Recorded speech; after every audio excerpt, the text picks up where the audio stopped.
Talking Music with Big Andy.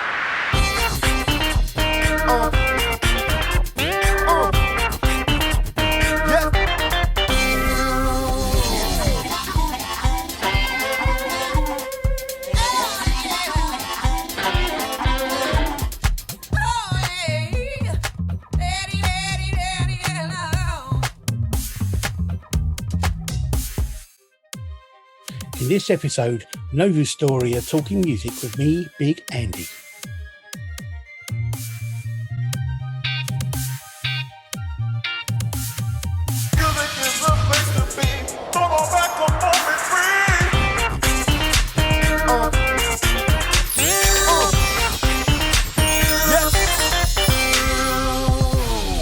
Hello and welcome to the podcast. I am joined today by a band called Novustory. And they are, depending on what you look at, they're either an alt-rock band or a power-fronted rock band, whatever that means. I'm not really sure what that means. Welcome to the show. Thank you very much. Thank you. And you see, you've got to get these right. It's Imogen Story. Hello. James Duckworth and Ben Cross. I had all my fingers crossed. I know, yeah, I was thinking that. You're going to get the members right. Well, welcome to the show. Done his research, that's good. Yay. There is actually, it's quite interesting because there's not a huge amount of information on any of the websites about your backgrounds, about, you know, when you formed and about. The only thing I found, you've been touring the UK and Europe doing festivals and things like that for the last 2 or 3 years. Yeah. My God, so got somebody outside with a hot rod by the sound of it. James breaking down his Land Rover. The other thing I found out was that Imogen, I don't know when this was, but it says that you were or are still doing a popular music performance degree course. Yeah, I finished it last year. You finished it now? That was in Manchester, yeah? Yeah, the Royal Northern. Yeah, you won't find much information online about us because we're incredibly mysterious and incredibly aren't we? We don't want anybody to know anything about us or listen to any of our music. You know, we're just that mysterious band. Yeah, this is going to be a very short interview. The legend has it started on one stormy and fateful night, didn't it? Mm-hmm. That's the story I've heard. So just people to know as little as possible, don't we? So Yeah. that we can make it as difficult as possible for people to find any of our songs or know anything about us, so they can't connect with us. The exact opposite of what we want to achieve. Sorry. Yeah, we'll sort that out. Thank you for bringing that to our attention. So, just as a bit of background, when did you get together, and what is your background? It's kind of been in stages, really, hasn't it? So I was in a band that was formed out the back of college, and we were halfway through recording a 5-track EP in Blueprint in Manchester, and then during that recording process, the vocalist that we had at the time left. So that's when Imogen came along and kind of filled that void. And that's when Novustory was born, kind of halfway through that recording process. Right. So Novustory was born then, but then we've had a few members changes since then, haven't we? Because that was about 5 years ago. And then 2 years ago, Ben came into the picture. 3 years ago, yeah. Sorry, 3 years. Or a decade or 2 in Ben years. Yeah. Of course. Yeah. It certainly feels like that, doesn't it? So let's have a look at a clip from a video.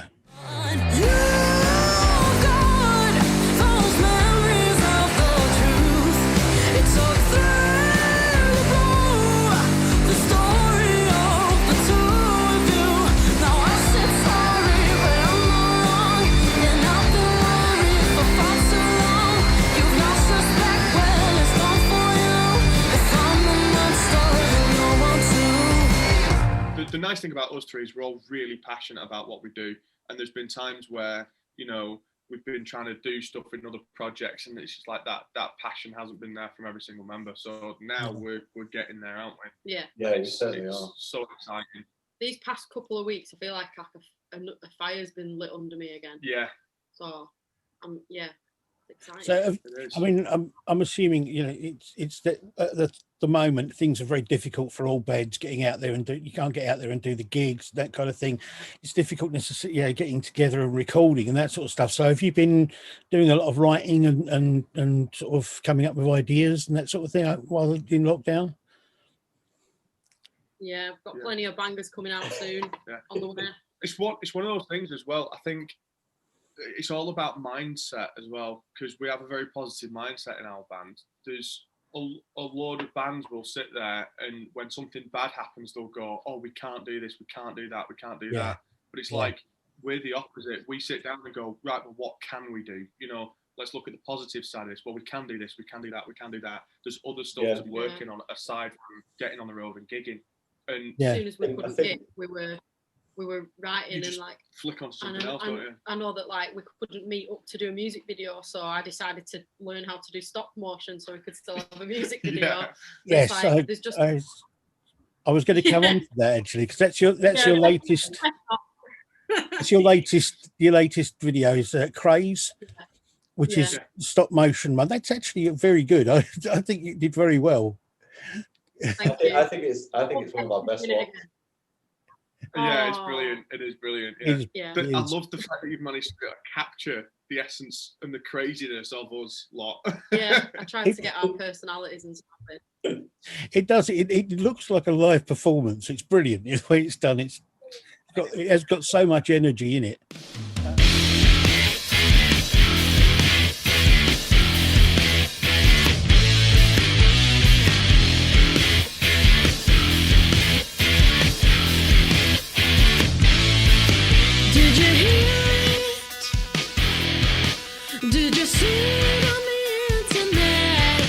It's infectious.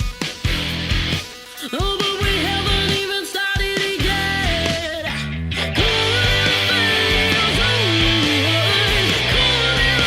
but it's in my blood. It's a phase.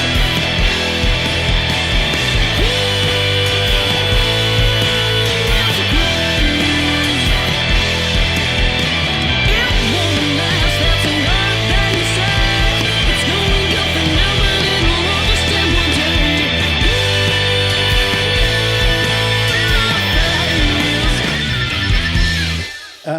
I must admit, I've listened through your stuff, watched through some of your videos and that on YouTube.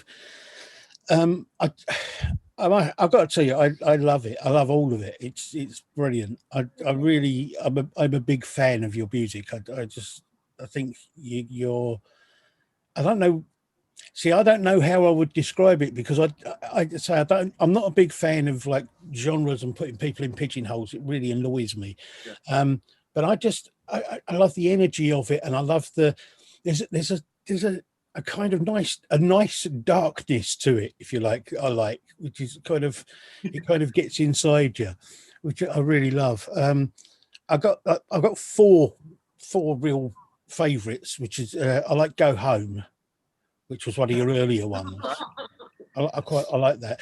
I like Denial and Monster, and I love Craze. I think Craze is really good, and the video kind of makes it for me. Yeah, that's good. So what sort of things inspire you to the music you do? Is it just personal stuff, or is it kind of like, are there other bands that have inspired you to make the kind of music you make? I think we all kind of, from like a band perspective, we all kind of watch our heroes and stuff and see them performing, and you watch them live and you watch videos of them, and you aspire to be just like them. So that I think every musician has an element of you watch your favorites and you're like, yes, like that's what I need, that's what I want. From a songwriting perspective, I can't speak on behalf of these two, but when I'm songwriting, it's essentially a case of I'm unable to express how I feel, so I make songs. Do you know what I mean? I'm basically just turning all the thoughts and that like anger. Usually songs as well are what I want to say to someone but can't. Yeah. So it comes out in the song. Which kind of sounds really passive aggressive, and I suppose it is. But yeah. It's like Ben, how do you songwrite? Yeah, I don't really. I don't write lyrics. I just Right riffs though. Where do they come from? You just jamming. yeah. Why am I interviewing you? Yeah, I was going to say we've switched now. Sorry, Andy. We'll come back to that in a minute. No, I don't know. It just comes out my fingers. Fingers crossed, it comes out my fingers. It's a good quote. Yeah, you can quote me on that. I don't know. I guess I just take influences from bands like Muse and Royal Blood and Queens of the Stone Age. Like you were saying before about being stuck in a genre. We don't like to say what genre we are either, because we want to tend to blur the lines of what rock is. And I think this is the thing I don't like about genres, is the fact that you get so many bands who are so different from each other, stuck in the same little pigeonhole. Yeah, and exactly. don't understand. You look at how wide the term rock music is nowadays. It's exactly. And again, so even alt rock. Yeah. Because we call ourselves alt rock, but that obviously expands into so many different avenues. Yeah. And it's so easy for people to get. You get given a label, and then if you want to do something different, it's difficult to do that because it's breaking out of that box. Isn't it? Yeah, exactly. That is why alt rock sat kind of nice for us, wasn't it? Because I mean, I've been in indie bands and all kinds of stuff in the past, and it was like whenever I was in a band that had like quite a specific genre title to it, whenever someone tried bringing something slightly different to the table, that it was a good idea, it just didn't.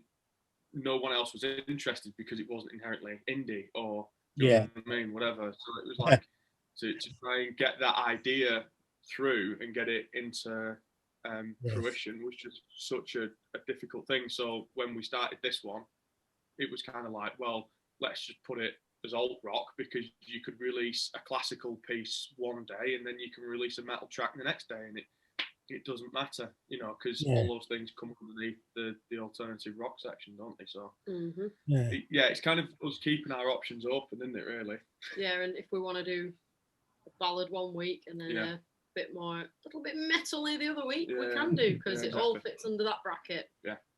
Yes, I must admit that. I mean, there is some of your stuff that does edge towards the more metal side of things, I think, and it's kind of like the power and the and that in it. It's great. I love it.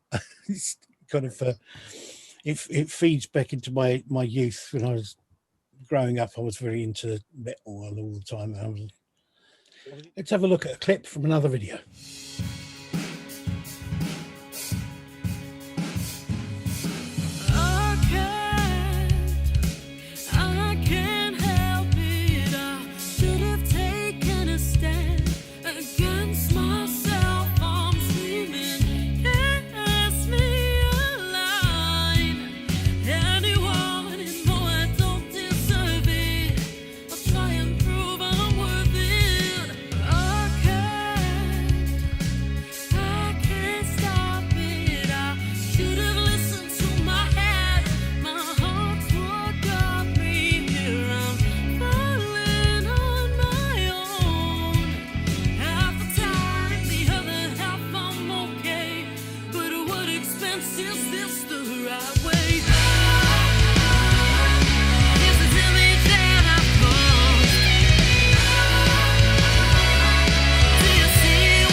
So you were saying that you've recently parted ways with your bass player. Yes. on amicable terms. I mean, you know, it was a friendly decision to split. So you're now looking for new bass player. That must be difficult given the COVID situation, lockdown, to actually audition people. So how are you going about that? Are you getting people to send in tapes, or? The process has been helped along by the fact that we've been incredibly stringent in the expectations that we've set out for. So rather than having everyone who plays bass who kind of fancies it applying, we've literally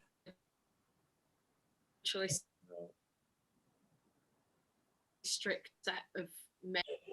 If you've got too much things going on, like, you need not apply. And we've had quite a bit of pushback off it, haven't we, from people saying, oh, was our internet gone funny, or is it okay? It went a bit real good. Yeah, it started going slow. It went a bit glitching a little bit. Can you hear me now? Yeah. There we go. Just repeat the entire thing. So we've had quite a bit of so we've short on it. That's all right. I can hear me now. Ben, you cover it.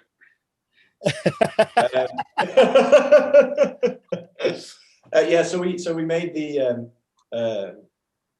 audition process. We streamlined it basically because we want to get to that one person that kind of fits in with us and fits the criteria, right? That goes with us as well. I think they've gone again. They live out in the sticks, as you can tell. Their internet is a hamster in a wheel that kind of runs around and it does it. So I mean, you're not wrong. You're based in, is it Tottenham near Bury? Is that right? James, we used to be, didn't we? Because we used to practice out of a shed in my mum and dad's back garden. But then we got the opportunity to build a studio in. Are you laughing at Ben coughing his guts up? You're trying to tell a story and Ben's just slowly dying in the background. I muted myself as to not put you off. But I realised it didn't work. I was just watching you silently die. Sorry, I shouldn't have had a drink before I started the interview. I'm very sorry. It would make a selling point for the video, for the podcast, I suppose. Oh, if I died, I see. Right, hold on. Guitarist dies on screen. You heard it here first. Sorry. Anyway, sorry, I railroaded everything. It's all right. So yeah, basically we started off in a shed in my mum and dad's back garden, and then we got an opportunity to start a studio in Blackburn. So we've done that, and things have just grown over the past 2 years with that, haven't they? Yeah. To the point where over the first lockdown, we built a fully professional custom studio, didn't we? Mm-hmm. It was so much fun. Yeah. Ben helped. Yeah, yes, it was. It was a lot of fun. Yeah, I helped when we were allowed to see people again. That long ago. Yeah, and we gave Ben all the rubbish tasks that we didn't want to do, and he did them really well. He did all the door fitting. If you ever visit, I didn't fit the doors because they don't close properly. He fit the doors, and he fit my tables, and he was just an absolute trooper, weren't you, Ben? Yeah. Oh, thanks. We paid you in takeaways. Yeah. Oh yeah, you did. Yeah.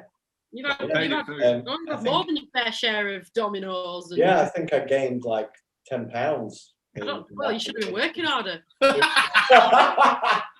Going faster.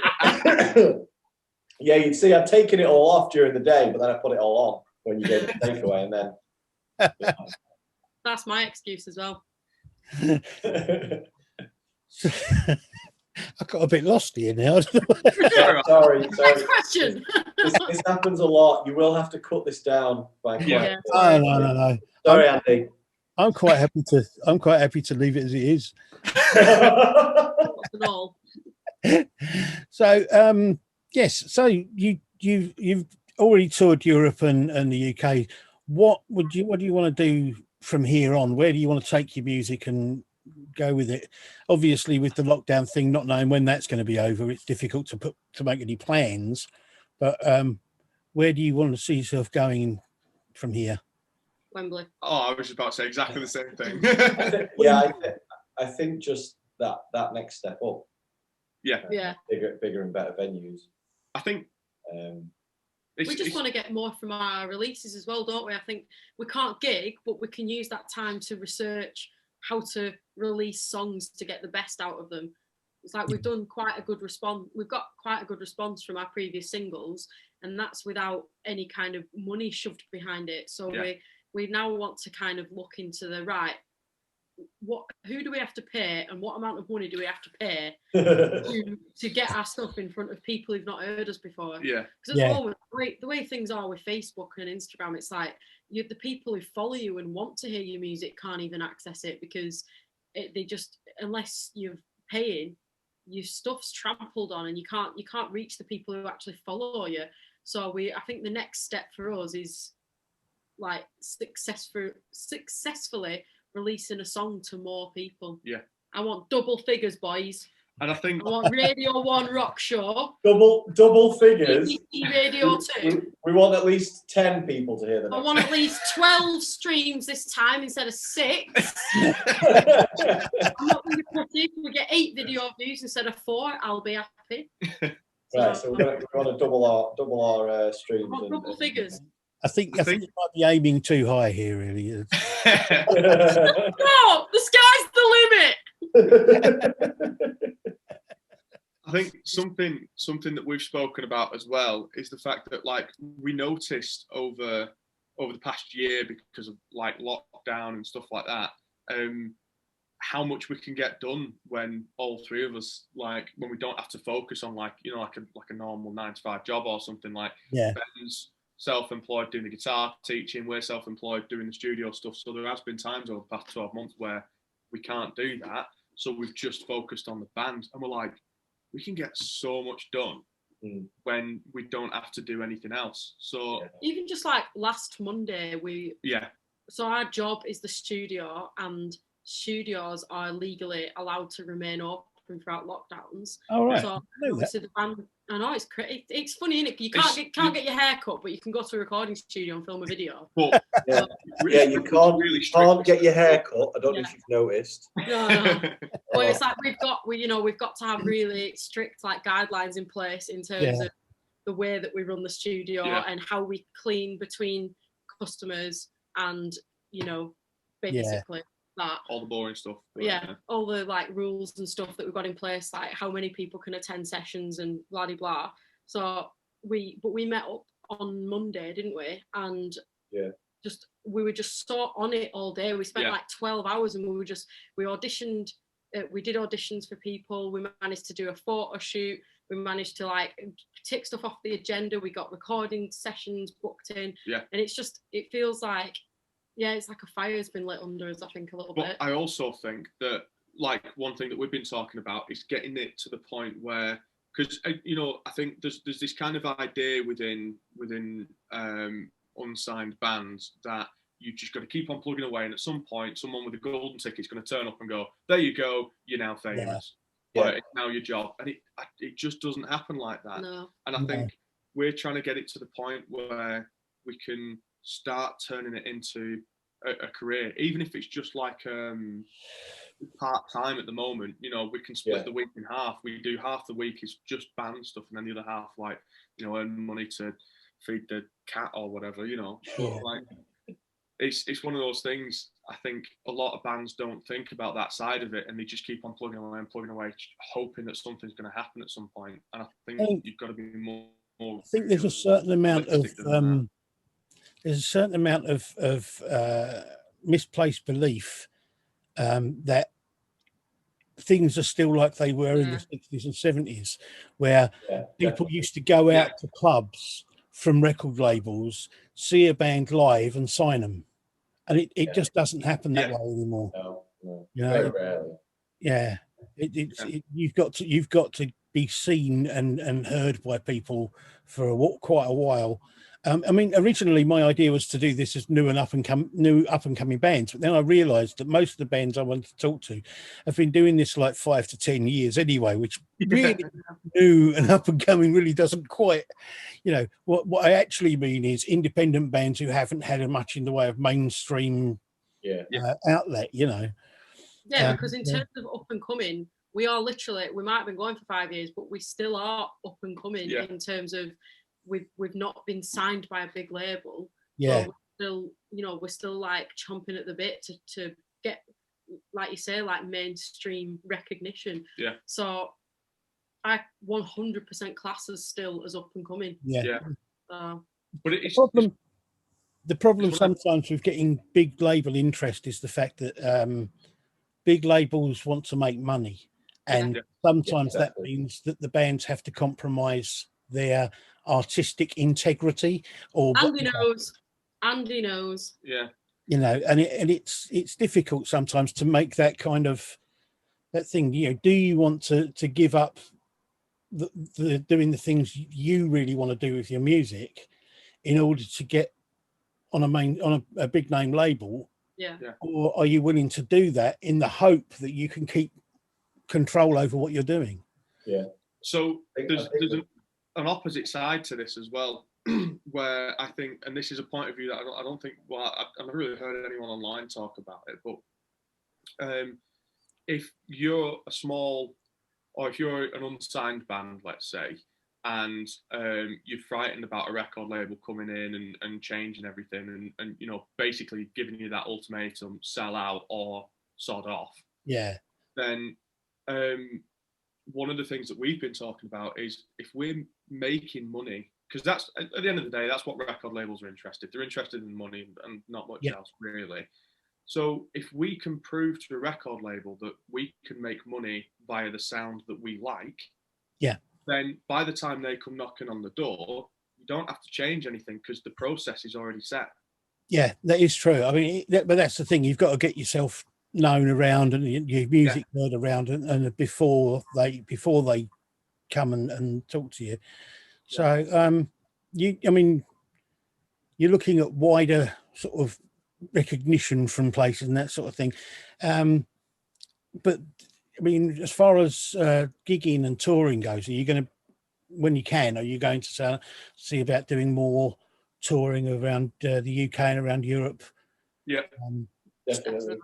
Aiming at maybe some slightly bigger venues and things, or are you still sort of like going to be doing what you have been doing? Hopefully, yeah. We've got quite a few kind of exciting gigs that we were supposed to be on that didn't go ahead. So, you know, we were supposed to be supporting Bang Bang Romeo on the Manchester leg of their UK tour. Yeah. And obviously they're a band that have played Wembley twice. They've, you know, toured with Pink around the EU and the UK. So it's like to be able to play on the same stage as them. We have supported them before, but that was, you know, that was a couple of years ago, weren't it? Yeah. It's gigs like that. They're an alt rock band as well, so that's a good opportunity for us to be able to like fan share, isn't it? Yeah. Because obviously they're a much bigger band than us, and that we've got gigs like that in the pipeline, but we just don't know when they're going to go ahead. And if they do go ahead, will they still want support? If they do go ahead, will there be that many people there because of the social distancing and the venue capacity? And so it's just we've got a few gigs booked in, as in we don't know if they'll officially go ahead, and a few festivals and stuff. But it's one of those we're a bit reluctant to announce anything or get excited about anything. So the one thing that we can keep doing that isn't going to let people down or build people up and then let them down, or they're going to spend money on tickets and then be let down, is keep writing and recording and releasing. So we can keep doing that in a space where I have seen a lot of bands, not just our size, smaller or bigger, but just a lot of bands from all walks of life. The only updates I'm seeing them do on social media are this gig's cancelled, this gig's back on, this gig's cancelled, this gig's Yeah. back on, and they're constantly like giving something to their fans and then taking something away and then giving it a bit back and then giving it. And I think people are kind of getting a little bit bored because they don't know what's going on with the money, they don't know what's going on with the time, they don't know what's going on with the transport that people book to get to gigs, or even like hotels and stuff. So I think when it's such an uncertain time, it's difficult to say anything about gigs. So we have some hopefuls, but our main priority at the moment is finding a bassist who gels with us in every way, the ultimate task, and recording and releasing our lockdown bangers.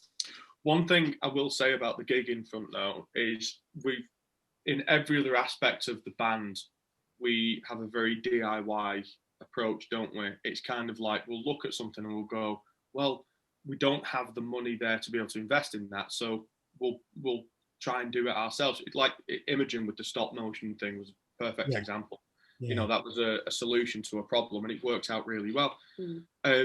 So we have been talking about taking that leap and when things do come back, putting on our own shows, just because you know, obviously not every show is going to be our own. You know, we will have to work with promoters and stuff on certain gigs, but it's one of those things because we want the whole experience to be amazing, because, you know, like I didn't grow up with much money, to be perfectly honest. So like, to me, paying £7 to get into a venue is quite a lot. So it's like, if I'm paying £7 to go and watch a band, I want an experience from it. You know, I want to go home and go, bloody hell, I should have paid more than that to see them. You know, it's something, having played live with bands myself, something I was told very early on was, it doesn't matter if you've got one person in there watching you or 100 people in there watching you, you've got to put on a show. So that those people go home and they will tell people, these are a really good band, they put on a really good show. And the aim is to get that stadium experience that you see from the likes of Muse and Royal Blood and people like that, and Biffy, and you compact that down into a smaller venue. So you've still got like the lighting, you know, like all the time lighting and the pyrotechnics and all that kind of stuff, but people are still 5 feet away from you. No, I agree. It's and that's the kind of aim. Cool. Well, I hope that you find a bassist soon, and that you get to start making more music again. I hope everything goes really well for you, because I really like the stuff you do. There isn't anything I can think about any of it that I don't like. The drumming is really good and powerful. The guitars are fantastic. And Imogen, you have the most amazing voice, to be honest. I think it's fantastic. How much does my mum paid you to say that? Oh. Very. No, I just love it. I really do. It's nice to hear bands with so much energy and so much drive. Because sometimes it gets a bit lost, especially when things aren't going well. And to be honest, when I first found your stuff online, I spent ages watching the videos and listening to your stuff and thinking, I want to go and see them live. I just want to go out there and see it. You know, I don't want to just be sitting here watching it on the video. So I look forward. Really want to get out playing. Really. Yeah, we can't wait. Yeah. Well, I look forward to when you're back out there playing, and maybe I can come and see a show somewhere at some time. Definitely. Thank you very, very much for joining me on here. Thanks for having us. I hope you all do very well and that whole thing goes well for you. And I expect to see you headlining Wembley within a year or two. I agree. Yeah, sounds good to me. Okay, thanks, guys. Thanks to everybody who's tuned into the podcast, and I'll see you again soon. Thank you very much. Please don't forget to click on like and subscribe to the channel. It'd be really, really cool if you could do that. And if you've got any comments at all to make, or anything you want to, any bands you'd like to see on here, then just leave me a note in the comments. Thank you. Talking Music with Big and